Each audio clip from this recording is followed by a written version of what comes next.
با داشتن اعتماد به نفس شما قبل از اینکه شروع کرده باشید برنده اید.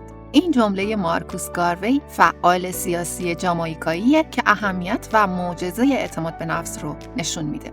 اعتماد به نفس از 3 حس قدرتمند توانایی مثبت اندیشی، اطمینان از ارزشمند بودن خود و حفظ نگرش مثبت نسبت به خود ناشی میشه.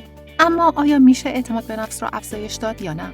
در این آموزش به این سوال پاسخ میدیم و راه‌های افزایش اعتماد به نفس رو با هم مرور میکنیم. در پایان این برنامه انتظار داریم بدونیم اعتماد به نفس چه تعریفی داره و چگونه و با چه راههایی میشه اون رو حفظ و تقویت کرد.